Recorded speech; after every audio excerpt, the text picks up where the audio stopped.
Hey everyone, the topic that I've decided to study for our presentation today is on intellectual disabilities.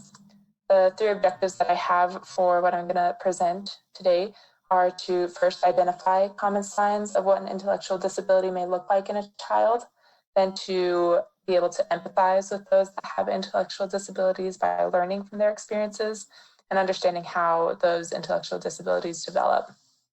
And then finally, planning for ways to accommodate for students with intellectual disabilities in the classroom by using their natural strengths. Starting with the definition in an October 2010 law signed by President Barack Obama, an intellectual disability is defined by significantly sub-average general intellectual functioning existing concurrently with deficits in adaptive behavior and manifested during the developmental period that adversely affects a child's educational performance. In simpler words, another way to describe an intellectual disability is by an IQ that falls below or within the 70 to 75 point range.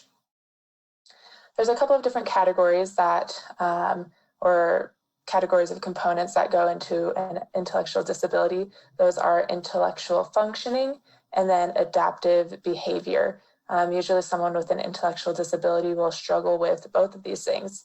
Components that go into intellectual functioning include communication, learning new things, problem solving, understanding abstract concepts, and then under adaptive behavior, everyday social skills, routines, hygiene, and the ability to adapt to change.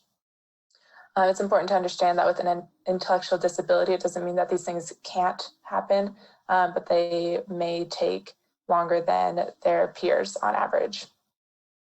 There is quite a range of intellectual disabilities. Not all of them look the same or manifest themselves in the same way.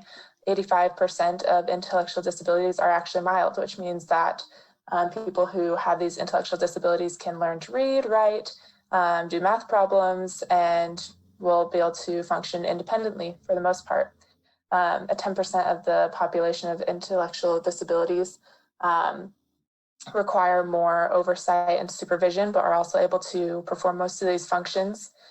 Getting into the severe range, that's about 5% of the population, and they do require supervision most of the time and will not likely be able to read and write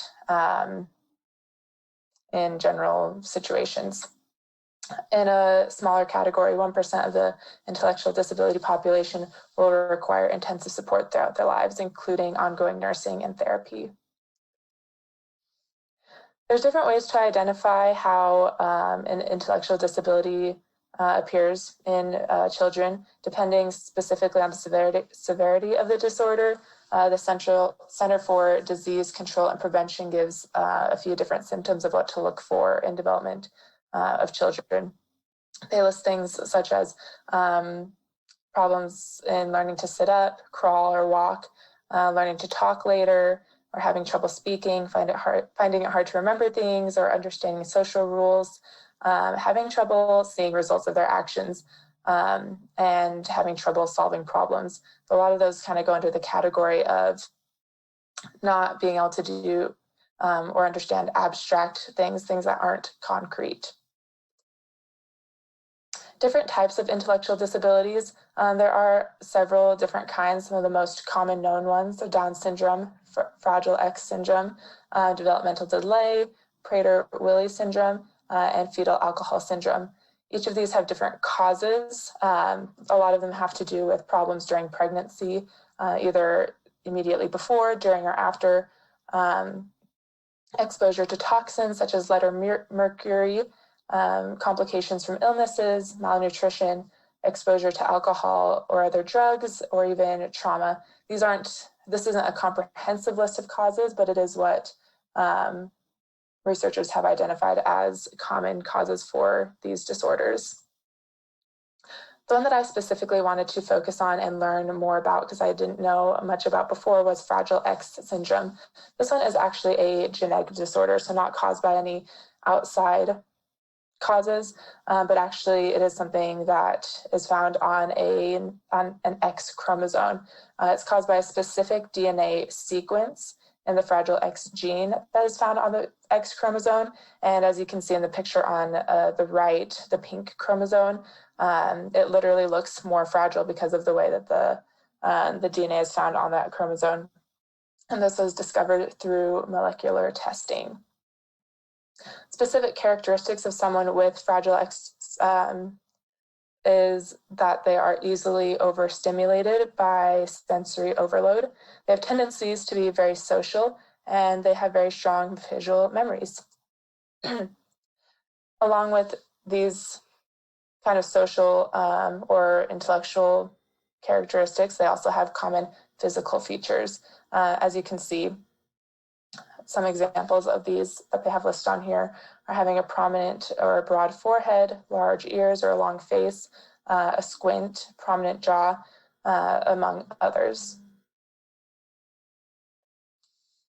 Now, before going on to talking about how to teach to students that have Fragile X syndrome, I thought it was important to share an experience for someone who actually has Fragile X syndrome. I think that goes into a lot of the for students as we think about planning for them and teaching them, understanding things from their perspective and their lives outside of the classroom. So this comes from a quote from the University of Hertfordshire from a researcher that worked specifically with a girl named Emma that was really interested in sharing her experience. So just reading about her experience, she says, Emma also has insight into how she is perceived by people who do not have learning difficulties. Emma calls them mainstream people. She says she believes that having learning difficulties is unfair and that life is wrong. Emma complains that her day services are too crowded and there are too many people with learning difficulties there. She wants to be around mainstream people or at least have the opportunity for a mainstream life. And then a quote from Emma, the services are stupid. The people with learning difficulties want to be normal and we don't have choices and it is not fair and we want to be normal and it is difficult to have learning difficulties. I think reading this experience from Emma really helped me to understand that people with these learning disorders really do want to learn the same way as their peers. And so as we were talking about in our class, it's really important that they're incorporated into general education classrooms. And there's a lot of different ways that teachers are able to do that by playing on the strengths that individuals with learning disabilities have. Some of these suggestions that I found through my research are to have clear expectations. A lot of times it's hard for students with Fragile X syndrome to understand, again, outcomes or expectations of them. So being very open and clear about the expectations that are in the classroom will help them know how to act socially and in their schoolwork.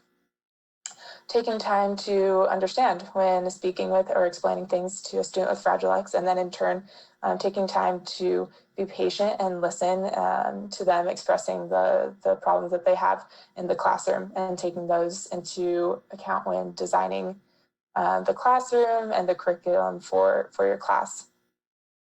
The next one I thought was really interesting, allowing the student to make eye contact or physical contact when he or she is comfortable. Breaking these boundaries often encourages a fight or flight response as they don't often have the social skills to know how to react appropriately and may feel uncomfortable with that. So I think in classrooms it's really really common to give that command. Everyone look at me, make eye contact.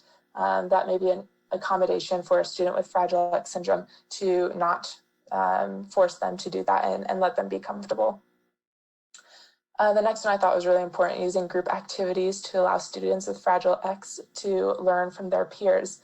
Again, due to the very social nature that students with Fragile X have, learning from their peers is a great experience and even serves to lessen the pressure or the intimidation maybe from an adult or from a teacher. And so allowing them to work in group activities and learn from their peers is a great way to play on their strengths and help them feel comfortable in the classroom.